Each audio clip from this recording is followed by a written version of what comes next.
Hi everyone. If you're thinking to join a startup within the next few months or even within the next year, then you should watch this video till the end. In this video, I will be discussing about ESOPs, which is the major component of compensation if you join a startup. And understanding ESOPs is very critical to evaluate different offers. So please watch till the end. There are many pitfalls in ESOPs and many unknown things which I have covered.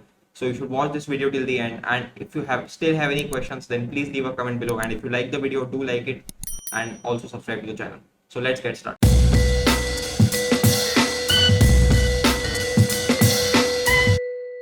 First, let's understand why should you even care about ESOPs. The simple reason why you should care about ESOPs is that if you join a startup, then ESOPs will be a major part of your compensation, right? Major means it can be even up to 40 to 50% of your compensation.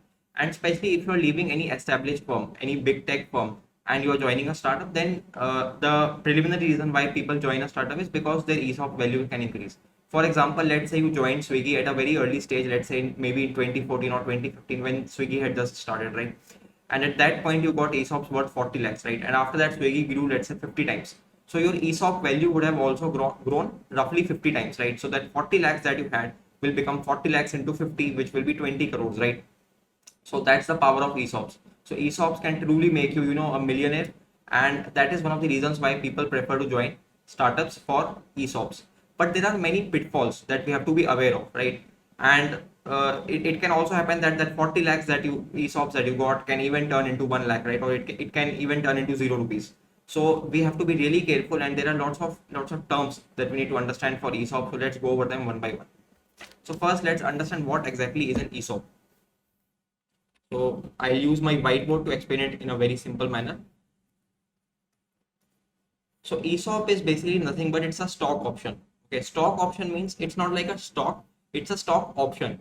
So what happens is, for example, let's say you joined Swiggy, or for that matter any company. Let's take the example of Swiggy. Let's say you joined Swiggy on 1st January 2014. Okay, and let's say at that time Swiggy was really small. Okay, so at that time when you joined on 1st Jan 2014, the value of Swiggy's share or Swiggy's stocks per unit was, let's say, rupees 10. Okay, now what ESOP's agreement says, ESOP agreement says that after a certain period of time, let's say, let's for simplicity's sake, let's say after 1 year, you will be eligible to purchase stocks of Swiggy. So it's an option. Okay, on 1st January 2014, you're not getting any stocks. You are getting an option to purchase later. So for example, you can get that on 1st Jan 2015. 1st Jan 2015, you get an option to purchase, let's say, 200 units of stock. 200 units of stock at rupees 10. Okay, so you are getting option to purchase 200 units of stock at rupees 10. Okay, so it means you got stock worth 2000 rupees. But you will say that what is the benefit? What is my benefit in that? So the benefit is that being a startup, since it's a startup and startups are supposed to grow fast, right? And valuations are supposed to increase, really quickly compared to a traditional company. So between 1st Jan 2014 and 1st Jan 2015, it might have happened that stocks value actually grew, let's say, 50 times. Okay, because it's an early stage startup, so growth can happen that fast, right? So the stocks value, let's say, grew 50 times. So from rupees 10, the actual value of that stock on 1st Jan 2015, it is 10 into 50, which is 500 rupees. Right? So each stock that you purchase for rupees 10 is actually worth 500 rupees. Right? That is the idea. Now, so actually, what is your value? What is the value of the stocks that you have? Actual value. The actual value of the stocks that you have is 200 into 500, which is what? 1 lakh rupees. So stocks worth 1 lakh rupees you got for only 2000. Okay, so that is the idea behind stock options. Okay, why stock options are important? So you can see that it's a direct benefit of 98,000 within just 1 year. Now, here I am taking a very conservative number. I am taking that, okay, we have got only 200 units, right? But actually you would get more units, right? For example, instead of 200 units, let's say you had gotten 20,000 units, okay, which is fairly common because the stock price is very low, right? So in that case, you would have this 98,000, this number, the profit that you made of 98,000, it would have become 98 lakhs within just 1 year, right? So it can be even more than your compensation of what you are getting. So that's what makes ESOPs so attractive. Okay, uh, that is the overall idea, and this is why ESOPs are important. Okay, so always when you go to startup, always negotiate for ESOPs. Okay, because ESOPs can truly make you rich, right? If the startup grows, if it gets succeeded, if you get an exit, then it will truly make you rich, and you can even become a millionaire, right? Even in India, even in dollar terms. So that would be really great. But there are certain pitfalls. So now in the next section, let's explore those pitfalls. So there are some terms and pitfalls related to ESOPs. Let's understand that. So first term that you will get with any ESOP is the vesting period or vesting schedule. So what is vesting schedule? Vesting schedule basically tells you that how will your ESOPs vest. For example, let's say Swiggy allocates you 20,000 units, 20,000 units of ESOPs. Okay. Now all that 20,000 units you will not get in the first month or the second month, right? There will be a vesting schedule. So vesting schedule can be led in the first year. You will get 25% of units. Okay. In the second year, you will get 25% of units. In the third year, you will get 25% of the units. And in the fourth year, you will get remaining 25% of the units. Okay. So that is how the schedule goes. So at the end of first year, out of the 20,000 units, you are eligible to exercise 25% of those units. So 25% of 20,000 is what? It is 5,000. So at the end of first year, you will be eligible to exercise 5,000 options. Okay, that is what it means. At the end of second year, you will be eligible to exercise another 5,000 options. So that is the overall what is meant by vesting schedule. So whenever you look at your offer letter, always understand this vesting schedule. This vesting schedule generally it is 25, 25, 25, 25 with a 4-year vesting. But some companies offer it like this. Some companies will offer other schemes as well. Like they will offer 5%, 20%, and then in the later years it will be more. So depends on company to company. Second thing which will be there is the cliff. Okay, what does cliff mean? Let's understand. Cliff is basically the initial waiting period, okay, before which you will not get any ESOPs. So for example, let's assume that we have a vesting schedule which is monthly vesting. Monthly vesting means monthly vesting with 4-year period. Let's say this is my vesting schedule.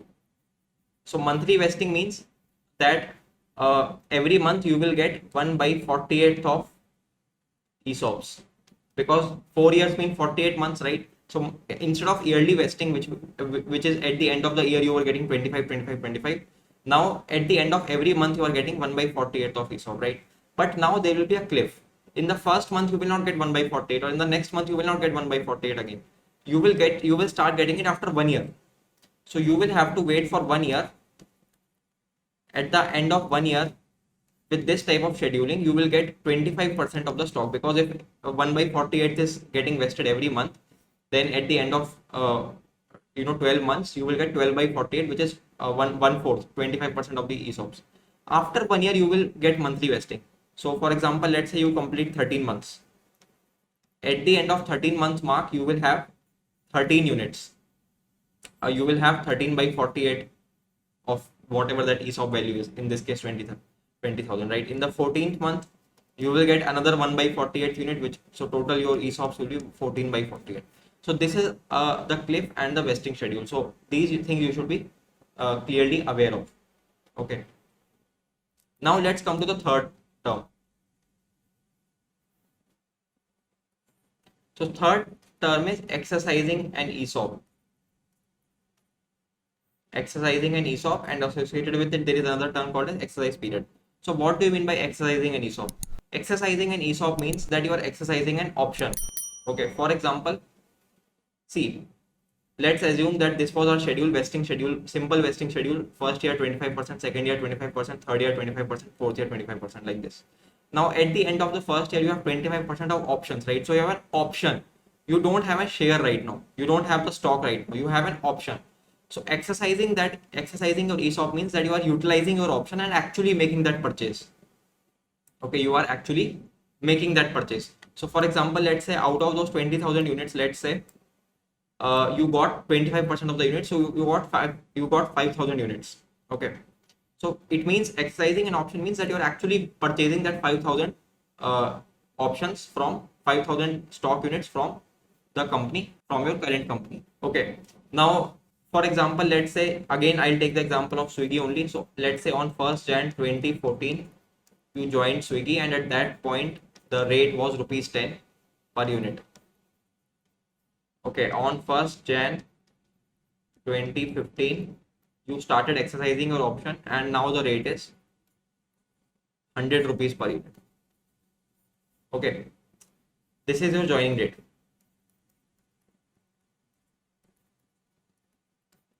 Now you have 5,000 units, right? So essentially you are purchasing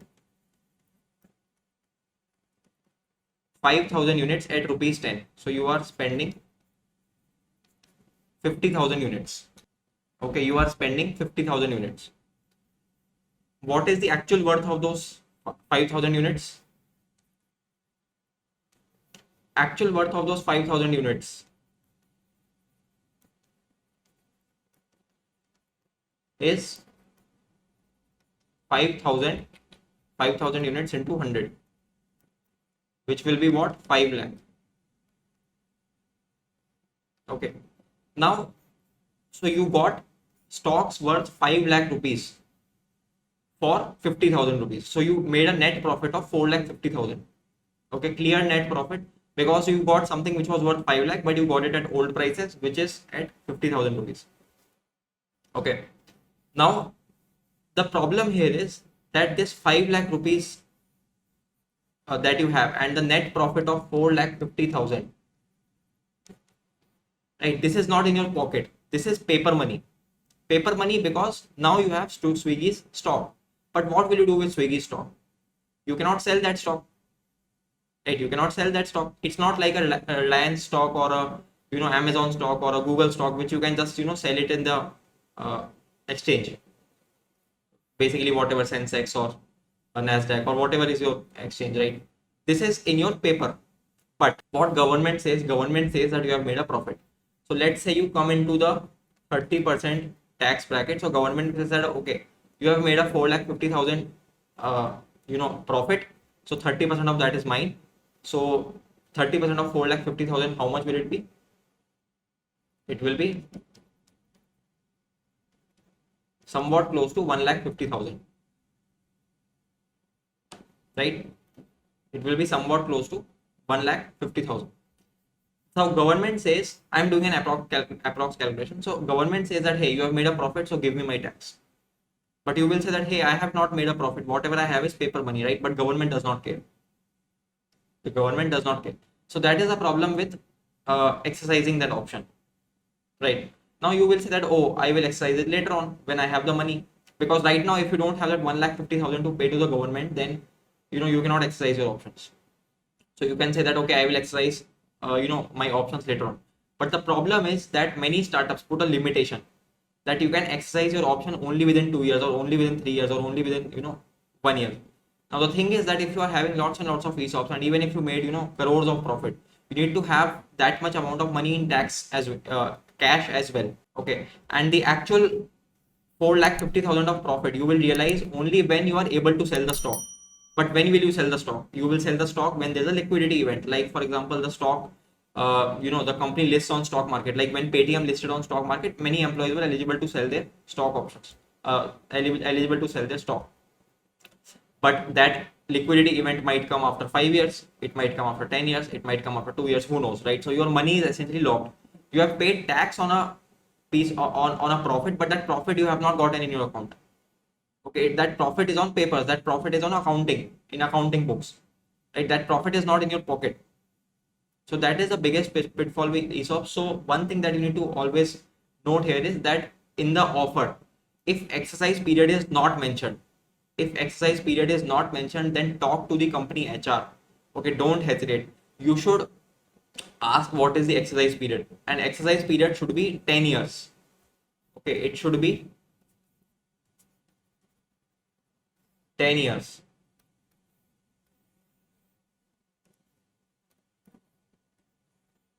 Okay, 10 years. I will write it down again. Otherwise, what happens if your exercise period is small? Let's say your exercise period is 1 year, and you don't exercise your options within that 1 year, right? Then your options will get revoked. After that, after 1 year, you cannot exercise your option. So essentially, all that ESOP that you have, that is gone.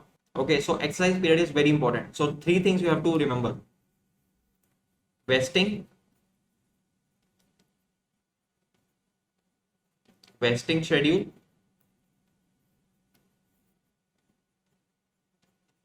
cliff, and third is exercise period.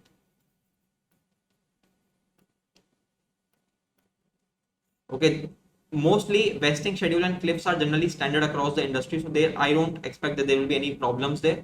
But exercise period is something which is, many companies don't mention, or sometimes companies don't mention deliberately.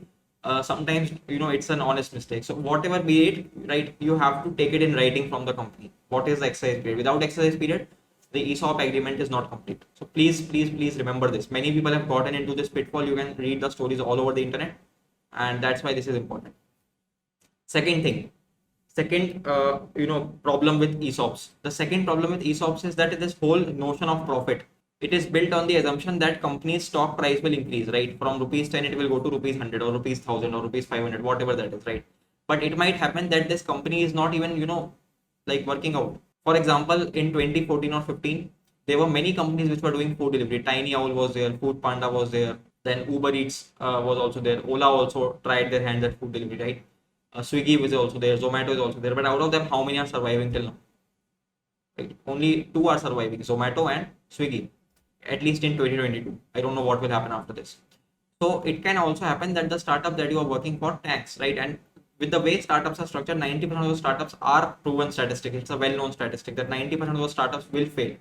So you need to make sure that the company that you're joining has actually a good chance of succeeding, right? So please look at the founder's background. Look at, if the founder has worked on any previous startup, what was the result of that startup. Look at their contacts, and overall, just get a feel that, whether this company will succeed or not. Don't buy into the hype. Just because a company is doing a lot of advertisements, right, does not mean that, that company is bound to succeed. There are many case studies where companies were billion-dollar companies or 2 billion, $3 billion companies, but now they are, worthless. So please make sure that you don't buy into the hype, and, check proper metrics and analyze your situation, and then only decide to join a startup. Okay, so I hope you like this video. If you like this video, do subscribe to the channel so that you get all the useful content, technical as well as non-technical, and see you in the next video. Thank you.